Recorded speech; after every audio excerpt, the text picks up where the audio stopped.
የኢራን መንግስት መገናኛ ብዙሃን እንደዘገቡት ከሆነ 6 የንግድ መርከቦች በደቡባዊ የሆርሙዝ ባህር ወሽመጥ በኩል ለማለፍ ሲሞክሩ በኢራን የባህር ኃይል ቁጥጥር ስር ውለዋል። እንደ ዘገባው ገለጻ መርከቦቹ የጉዞ መስመራቸውን ወደ ህገ ወጥና አደገኛ አቅጣጫ የቀየሩ ሲሆን ይህም የሆነው የመርከቦችን የመገናኛ አሳስ ስርዓት ካጠፉ በኋላ መሆኑም ተገልጿል። ይህ ድርጊት በዓለም አቀፍ የባህር ደህንነት ረገድ ትልቅ ስጋት የሚፈጥር ሲሆን ኢራን ለዚህ ድርጊት መነሻ የሆነውን የአሜሪካ ጦር ያደረገው ቀስቃሽ ተግባር እንደሆነ ገልጻለች። በዚህ ክስተት ወቅት አንደኛው መርከብ ላይ አደጋ የደረሰ ሲሆን የተቀሩት 5 መርከቦች ግን በኢራን የጸጥታ ኃይሎች ጥብቅ ቁጥጥር እናም ቆራጥ አመራር ወደ ፋርስ ባህር ወሽመጥ እንዲመለሱ ተደርገዋል። ይህ ክስተት የሚያሳየው ኢራን በዓለም ቁልፍ በሆነው የነዳጅ ማስተላለፊያ መስመር ላይ ያላትን የበላይነት ለማሳየትና ለአሜሪካ ወታደራዊ እንቅስቃሴዎች ምላሽ ለመስጠት ምን ያህል ዝግጁ መሆኗን ማሳየት ተደርጎ ተወስዷል። ይህ በሆርሙዝ የባህር ወሽመጥ የታየው እንቅስቃሴ በአሜሪካና በኢራን መካከል ለ2 ሳምንታት ሲካሄድ የቆየው የሁለትዮሽ ጥቃት ለጊዜው መቆሙን ተከትሎ የመጣ ነውም ተብሏል። የአሜሪካው ፕሬዝደንት ዶናልድ ትራምፕ ለዲፕሎማሲያዊ ንግግሮች እድል ለመስጠት ሲሉ በኢራን ላይ ሊሰነዘር የነበረው ጥቃት ለጊዜው እንዲቆም ትዕዛዝ ሰጥተዋል። በተባበሩት መንግስታት የአሜሪካ አምባሳደር ማይክ ዌልቲዝ እንደገለጹት ፕሬዚደንቱ የንግግር ሂደቱን ለማቀላጠፍ ጥቂት ክፍተት ሰጥተዋል ሲሉ ተናግረዋል። ይህ የአሜሪካ ውሳኔ በኢራን በኩልም አዎንታዊ ምላሽ ያገኘ ይመስላል። ምክንያቱም ኢራን በሳምንቱ መጨረሻ ላይ በጎረቤት ሀገራት ላይ ስትሰነዝር የነበረው የአጸፋ ጥቃት አቁማለች። ይሁን እንጂ የአሜሪካ አስተዳደር ይህ ፋታ ለዲፕሎማሲ እድል የተሰጠ እድል መሆኑን እንጂ ኢራን ወደ ንግግር ጠረጴዛ በቁም ነገር ካልመጣች ወታደራዊ እርምጃ እንደሚቀጥል ማስጠንቀቂያ ሰጥቷል። ይህ የጊዜያዊ ሰላም ሁኔታ በዓለም የነዳጅ ገበያ ላይ ወዲያውኑ ተጽዕኖ ማሳርፈዋል። የብሬንት ድፍድፍ ነዳጅ ዋጋ በ4 በመቶ በመቀነስ ወደ $92 ዝቅ ያለ ሲሆን የአሜሪካ WTI ነዳጅ በተመሳሳይ ሁኔታም ቀንሷል። ይህ የሆነው ገበያው በዲፕሎማሲያዊ መንገድ ግጭቱ ሊረግብ ይችላል የሚል ተስፋ በማሳደሩ ነው። በሌላ በኩል ደግሞ በእስራኤልና በፍልስጤም መካከል ያለው ግጭት በዌስት ባንክ በዮርዳኖስ ወንዝ ምዕራባዊ ዳርቻ በኩል እጅግ አደገኛ ወደሆነ ደረጃም ተሸጋግረዋል። የአረብ ኤሚሬትስ በዌስት ባንክ የሚገኙ መንደሮች ላይ በጽንፈኛው የእስራኤል ሰፋሪዎች የተፈጸመ ያለውን ጥቃት በጽኑ አውግዛለች። በተለይም በቱርክ ሐራም የሚገኘው መስጊድ ላይ የተፈጸመው የቃጠሎ ጥቃት የጥላቻና የጽንፈኝነት የቆሰቆሰ ተግባር መሆኑን የኤሚሬትስ የውጭ ጉዳይ ሚኒስቴር ገልጿል።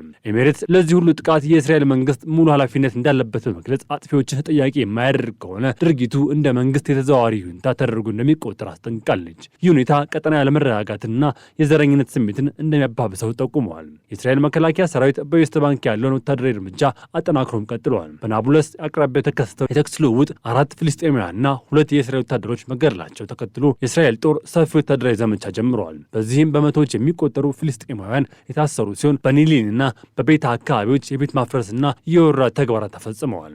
ይህ ወታደራዊ እርምጃ ከጽንፈኛ ሰፋሪዎች ጋር ጥቃት ተዳምሮ የዌስት ባንክ ሁኔታ እጅግ አስከፊ አድርጎታል። ሰፋሪዎቹ በመስጊዶች ላይ የአይሁድ በቀል የሚል ጽሑፎችን በመጻፍና የእሳት አደጋ ማድረስ የሃይማኖት ተቋማት ኢላማ እያደረጉ ይገኛሉ። የኢራኑ መሪ አሞሽታባ ካሚኒ በማህበራዊ ትስስር ገጻቸው ባስተላለፉት መልእክትም በኢራንና በአሜሪካ መካከል የሚደረግ ማንኛውም አይነት የሰላም ስምምነት ብቸኛና ዋነኛው ቅድመ ሁኔታ እስራኤል በሊባኖስ የምታደርገው ጥቃት በአስቸኳይና ያለምንም ቅድመ ሁኔታ ማቆም መሆኑን ገልጸዋል። ይህ አቋም የኢራን ብሔራዊ ደህንነት ከሊባኖስ ሉዓላዊነት ጋር በቀጥታ የሚተሳሰር ሲሆን የቀጠናው ጦርነት አንድ ቦታ ላይ ሳይቆም ሌላው ጋር ሰላም ሊመጣ እንደማይችል ለዓለም የገለጸም ሆኗል። በሊባኖስ ያለው ሁኔታ እጅግ አስከፊ ደረጃ ይደርሰዋል። እስራኤል እንደ አውሮፓውያን አቆጣጠር በ2024 የደቡባዊ የሊባኖስ ግዛቶችን ተቆጣጥራ ትገኛለች። ምንም እንኳን በአሜሪካ አሳላፊነት በእስራኤልና በሊባኖስ መካከል የመውጫ ዕቅድ ቢፈራረሙም ትግበራው ግን በእስራኤል እምቢተኝነት ሳቢያ ተስተጓጉሏል። እስራኤል ከሊባኖስ ለመውጣት የሂዝቦላን ትጥቅ መፍታት እንደ ቅድመ ሁኔታ ብታስቀምጥም ሂዝቦላህ ይህን ውል ውድቅ አድርጎታል።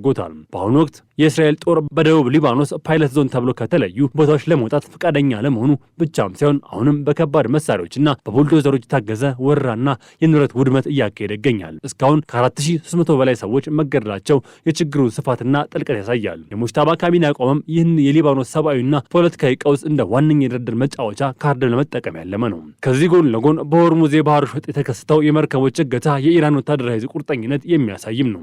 6 የንግድ መርከቦች በአሜሪካ ጦር ተቀስቅሰው የመገኛ ቦታ መጠቋሚያቸውን በማጥፋት በህገወጥ መንገድ ለመጓዝ ሲሞክሩ በኢራን ቁጥጥር ስር መዋላቸው ኢራን በዓለም ቁልፍ የንግድ መስመር ላይ ያላትን የበላይነት ለማሳየት የተጠቀመችበት ዘዴ ነው። ይህ እርምጃ የተወሰደው አሜሪካ ለዲፕሎማሲ ንግግር ክፍተት ለመስጠት ስትል ጥቃቷን ባቆመችበት ወቅት መሆኑ የኢራን ድርድር በጠረጴዛ ላይ ጥንካሬውን ለማሳየት የምታደርገው ስልታዊ እንቅስቃሴ እንደሆነም መረዳት ይቻላል። የፕሬዝዳንት ዶናልድ ትራምፕ አስተዳደር ለንግግር እድል ቢሰጥም ኢራን ግን በሊባኖስና በባህር ላይ የምታደርገው እንቅስቃሴ እንደ ግፊት ማድረጊያ የተጠቀመችበትም ነው። እስራኤል በቀጠናው ላይ ያላትን የበላይነትና ተገዳዳሪ አልባ ኃይል መንግስት የመሆን ሀሳብ በመካከለኛው ምስራቅ ላይ ዳግም ሰላም የማምጣት ሂደትን አስቸጋሪ ያደረገው መዝለቁ አይቀሬ ስለመሆኑ የአካባቢ ፖለቲካን የሚያጠኑ ባለሙያዎች ይገልጻሉ። በሌላ በኩል የሶሪያው ፕሬዝዳንት አህመድ አልሻራ ያሳዩት አቋም በቀጠናው አዲስ ተስፋ ወይም ስልታዊ ለውጥ ሊያመጣ የሚችል ስለመሆኑ ሰምተዋል። ሶሪያ በሊባኖስ ጉዳይ ወታደራዊ ጣልቃ ገብነት እንደማታደርግና ከእስራኤል ጋር ለሰላም ድርድር ዝግጁ መሆኗን መግለጿ ሀገሪቱ ራሷን ከኢራንና ከሂዝቦላ ወታደራዊ ጥምረት በመጠኑ እየራቀች እንደሆነ ፍንጭ ይሰጣል።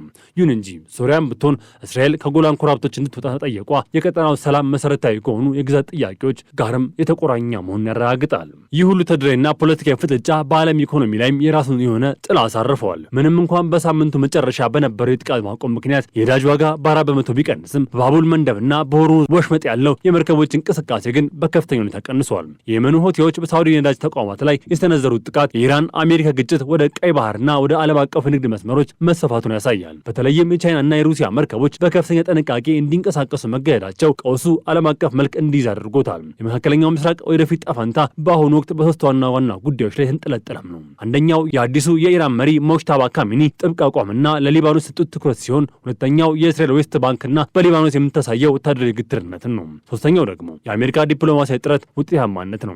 ሙጅታባ ካሚኒ ሰላም የሚመጣው በሊባኖስ በኩል ነው ማለታቸው ኢራን በቀጠና ያላትን ተላላኪ ኃይሎች የመከላከል ኃላፊነት እንደማትተው የሚያሳይም ሆኗል። የዓለም አቀፉ ማህበረሰብ ስጋትም ይህ የጥቃቶች ጊዜያዊ ፋታ ወደ ዘላቂ ሰላም ከመሻገር ይልቅ ለትልቅና ሰፊ ቀጠናዊ ጦርነት ዝግጅት የሚደረግበት አጋጣሚ እንዳይሆን ነው ብለዋል።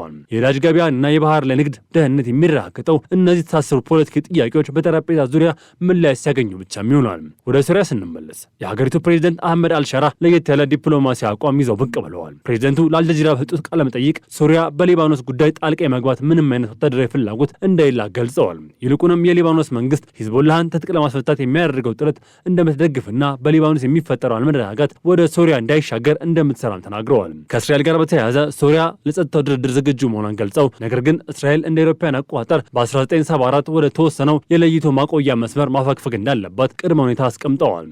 ይህ የሶሪያ አቋም የቀጠናውን ኃይል ሚዛን ሊቀይር የሚችልና ሶሪያ የራሷን ቀጥተኛ ግጭት አውጥታ ወደ ዲፕሎማሲያዊ አማራጭ እያዘነበለች መሆኑን ያሳያል። በቀይ ባህር በኩል ያለው ሁኔታም አሁንም አሳሳቢ ነው። የየመን ሁቲዎች በሳውዲ አረቢያ የነዳጅ ተቋማት ላይ ጥቃት መሰንዘራቸው ተከትሎ በባቡል መንደብ በኩል የሚያልፉ መርከቦች ቁጥር በከፍተኛ ሁኔታ ቀንሰዋል። የሁቲ ወታደራዊ ቃል አቀባይ ያህያ ሳሬ እንደገለጹት በጂዛንና በያምቡ የሚገኘው የአርማኮ ተቋማት ኢላማ ተደርገዋል። ይህ በሳውዲ ላይ የሚሰነዘሩ ጥቃት የዓለም አቀፍ የንግድ መስመር ከማስተዋጎልም በላይ በአሜሪካና በኢራን መካከል ያለውን ግጭት ወደ ሰፊ ቀይ ባህር ቀውስ ቀይሮታል። ምንም እንኳን በሳምንቱ መጨረሻ በአሜሪካና በኢራን መካከል ጥቃቶች ቢቆሙም በሆርሙዝና በባብል መንደቢያ በኩል ያሉ የመርከቦች እንቅስቃሴ ግን አሁንም በዝቅተኛ ደረጃ ላይ ይገኛል። በአጠቃላይ የመካከለኛው ምስራቅ ወቅታዊ ሁኔታ በአንድ በኩል ጊዜያዊ ጥቃት ማቆምና ዲፕሎማሲ ተስፋ የታየበት ቢሆንም በሌላ በኩል ደግሞ በባህር ላይ የሚፈጸም እገታዎች፣ የሰፋሪዎች ጥቃትና የሁቲዎች እንቅስቃሴ ቀጠናውን በማንኛውም ሰዓት ወደ ከፍተኛ ጦርነት ሊመልሱት እንደሚችሉ ያሳያል። ኢራን በሆርሙዝ ወሽመጥ ላይ የወሰደችው የመርከብ እገታ እርምጃ ሀገሪቱ ከአሜሪካ ጋር የሚደረገው ማንኛውም ድርድር ያላትን ተጽዕኖ ፈጣሪነት ለመጠቀም የምታደርገው ጥረት አካል ተደርጎ ሊወሰድ ይችላል። በአሁኑ ወቅት ዓለም አቀፉ ማህበረሰብ የሚጠብቀው ይህ የትራምፕ አስተዳደር የሰጠው ዲፕሎማሲያዊ ክፍተት ወደ ዘላቂ ሰላም ይሻገር ወይስ እንደገና ወደ በረታ ወታደራዊ ግጭት ያመራል የሚለው ነው። የነዳጅ ዋጋ መውረድ ለጊዜው ዓለም ኢኮኖሚ እፎይታ ቢሰጥም የባህር ላይ መስመሮች ደህንነት እስካልተረጋገጠ ድረስ ስጋቱ እንደቀጠለ ይኖራል።